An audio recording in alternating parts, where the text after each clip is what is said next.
Bismillahirrahmanirrahim. Assalamualaikum warahmatullahi wabarakatuh. Kembali bersama saya Al-Walid. MUI minta polisi tangkap Mr. Kece yang nista Islam. Hari ini masih ada ya orang yang berpikiran primitif gitu.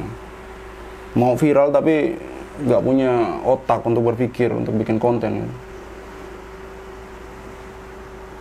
Parah. Republika.co.id Jakarta.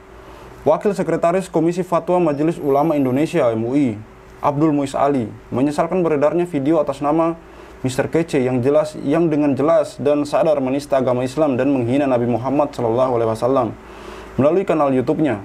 Mr. Kece yang memakai baju lengan panjang dan kopiah hitam menuduh Nabi Muhammad seorang iblis dan pendusta. Astagfirullahaladzim. Parah banget ya. Jadi dia ini, itu tuh si MM ini, saya di sini nyebutnya Mister, tapi di kanal YouTube-nya itu dia Muhammad Kece gitu. Dan saya yakin orang ini bukan orang Islam, bukan. Saya yakin dia bukan orang Islam. Bukan. Saya yakin 100% itu bukan orang Islam. Beredarnya video Mr. Kece melalui kanal YouTube yang telah nyata-nyata menistakan agama Islam. Selain Mr. Kece, ada beberapa orang teman obrolannya juga menistakan agama Islam, kata Abdul Muiz dalam keterangan persnya Sabtu 21 Agustus 2021 ya. Salah satu ujaran Mr. Kece dalam siaran YouTube-nya menyebutkan bahwa bapak segala dusta ialah iblis, sehingga apabila manusia suka berdusta, ia menduga bahwa seseorang tersebut adalah iblis. Ya memang orang yang suka berdusta ya iblis, kayak kamu itu. Kalau ada manusia senang membunuh yang beda agama, itu iblis. Orang yang suka membunuh, suka berperang, membunuh sesama manusia, itu iblis. Jangan ditiru dan jangan didekati, kata Kece. Ya maksudnya penjajah di negeri ini itu beda agama juga kan dengan Indonesia pada waktu itu gitu kan. Saya cuma mau nanya, penjajah di negeri ini, yang jajah negeri ini itu agamanya apa sih? Saya cuma bertanya, agamanya apa gitu. Tolong dijelasin. Bapakmu adalah pembunuh, itu iblis. Siapa yang pembunuh? Siapa yang perang Badar? Itu Muhammad SAW. Muhammad bin Abdullah adalah pemimpin perang Badar dan Uhud. Membunuh dan membinasakan. Jelas ya pembunuh adalah iblis. Astagfirullahaladzim. Makanya saya bilang orang ini itu bukan orang Islam, bukan Muslim orang ini. Karena dia nggak paham perang Badar, sejarah pecahnya perang Badar itu karena apa, perang Uhud itu karena apa. Dia nggak tahu gitu. Jadi sedikit cerita aja buat teman-teman ya. Jadi perang Badar itu tidak ada niatan umat Islam untuk memulai perang Badar. Terbukti kurang lebih 300 pasukan Muslim pada waktu itu tuh tidak keluar dari Madinah untuk berperang. Jadi dimulai dari ketika umat Islam itu hijrah dari Mekah ke Madinah, karena mereka sudah sangat terdesak di Mekah, sudah selalu diancam, sudah ada yang disiksa seperti Bilal bin Abi Rabah dan yang lain-lain. Sehingga mereka kemudian keluar, Nabi Muhammad Rasulullah SAW memutuskan untuk hijrah ke Madinah karena di kota Mekah sudah tidak aman lagi. Mereka keluar dari kota Mekah tidak membawa harta apapun, meninggalkan rumah mereka, harta-harta mereka, hewan ternak mereka, kebun-kebun mereka. Makanya ketika umat Islam di Madinah, ini muhajirin ya, yang dari Mekah ya, ketika kaum muslim muhajirin di Madinah, mereka itu suka mencegat kafilah-kafilah dagang Quraisy yang melewati kota Madinah menuju Syam. Karena itu memang harta mereka yang mereka pengen ambil gitu. Dan ketika mereka keluar dari Madinah pada waktu itu, ini ketika mau pecahnya perang Badar ya, niatnya umat Islam, kalau saya tidak salah ya, tolong dikoreksi di kolom komentar, niatnya umat muslim pada waktu itu tuh untuk mencegat kafilah dagang dari yang dipimpin oleh Abu Sufyan. Tetapi tidak bertemu beliau, ini sudah ketentuan Allah gitu loh. Tidak bertemu dengan kafilah Abu Sufyan, justru bertemu dengan 1000 pasukan dari Abu Jahal, di mana 1000 pasukan itu datang karena Abu Sufyan yang meminta bala bantuan, karena Abu Sufyan sudah mencium dari mata-matanya ya, mencium bahwa pasukan muslim akan mencegat dia gitu.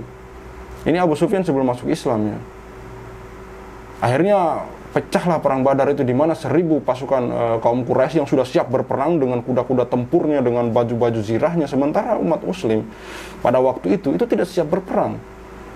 Peralatan seadanya hanya untuk mencegah kafilah dagang. Kalau kafilah dagang kan memang orangnya tidak begitu banyak, unta dan barang dagangannya yang banyak, berjejer-jejer gitu. Makanya untuk mencegah kafilah dagang tidak perlu dengan peralatan perang tempur gitu, cukup dengan seadanya saja. Tetapi mereka justru bertemu dengan pasukan 1.000 pasukan perang dari kafir Quraisy pada waktu itu gitu. Itu sudah ketentuan Allah, karena memang hikmahnya setelah perang Badar itu semangat kebangkitan Islam itu lahir gitu. Dimulai dari titik setelah perang Badar itu. Jangan karena alasan itu kamu menyebut Rasulullah kami, astagfirullahalazim. Perang Uhud itu ya kelanjutan dari perang Badar, karena suku Quraisy tidak terima gitu kan dengan kekalahannya di perang Badar, kekalahan telak di mana Abu Jahal pun ikut meninggal di situ. Tokoh-tokoh Quraisy banyak yang meninggal di perang Badar itu. Perang Uhud, perang Fatu Mekah saja. Fatu Mekah, kalau Rasulullah mau, beliau bisa membantai orang-orang di dalam kota Mekah yang selama ini menghina, mengejek dan menyakiti Rasulullah. 10.000 pasukan muslim yang dipimpin oleh Rasulullah SAW memasuki kota Mekah. Judulnya itu namanya Fatu Mekah, pembebasan kota Mekah, bukan peperangan. Karena suku Quraisy pada waktu itu di kota Mekah menyerah tanpa syarat. Dan apa yang dikatakan oleh Rasulullah ketika itu? Itu dialognya dengan Abu Sufyan kalau tidak salah, ketika Abu Sufyan keluar dari kota Mekah, kemudian melihat kemah-kemah yang begitu banyak dari pasukan muslim, tapi waktu itu dia belum tahu kalau itu pasukan muslim, sehingga bergetar ketika dia tahu ternyata itu pasukan muslim. Dan akhirnya Abu Sufyan masuk Islam pada malam itu juga kan, dia keluar kota Mekah. Jadi waktu itu kalau tidak salah Abu Sufyan itu berpikir untuk membalas gitu, untuk menyerang Madinah. Namun begitu dia keluar dari gerbang kota Mekah, dia melihat begitu banyak pasukan dan bertemu dengan Abbas kalau waktu itu paman Rasulullah SAW, dan diajaklah ke situ gitu. Diajaklah ke kemah Rasulullah. Abbas juga pada waktu itu sudah masuk Islam.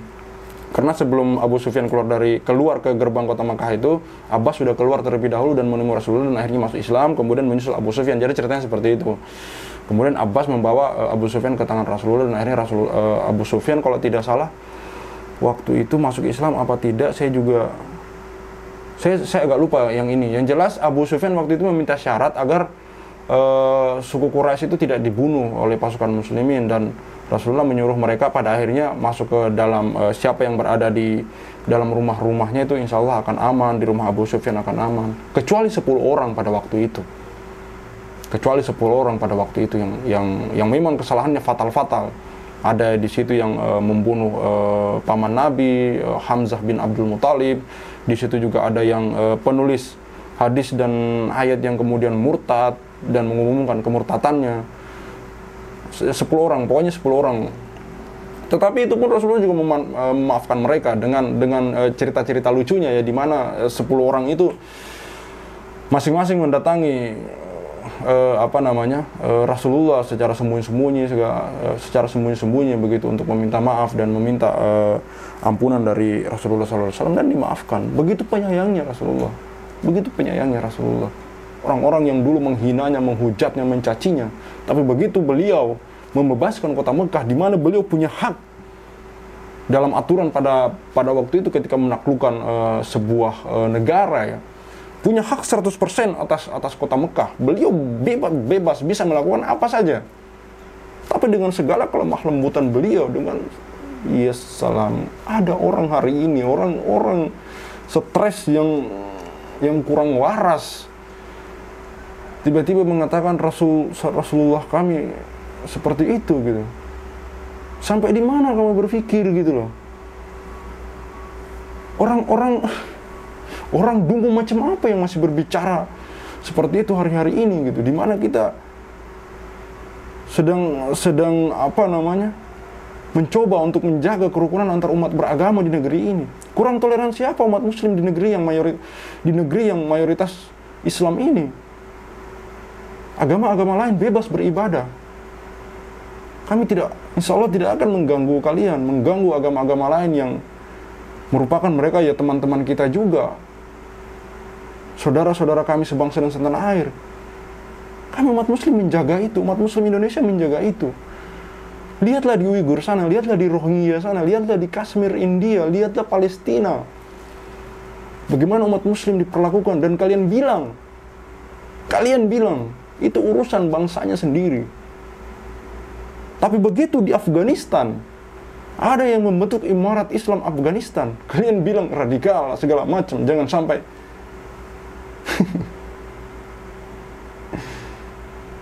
Aneh, sungguh aneh.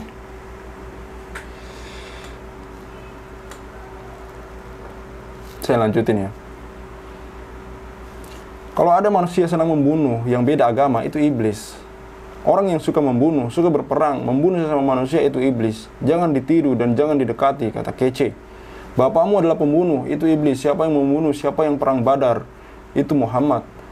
Muhammad bin Abdullah adalah pemimpin perang Badar dan Uhud. Membunuh dan membinasakan, jelas ya, pembunuh adalah iblis, kata Kece.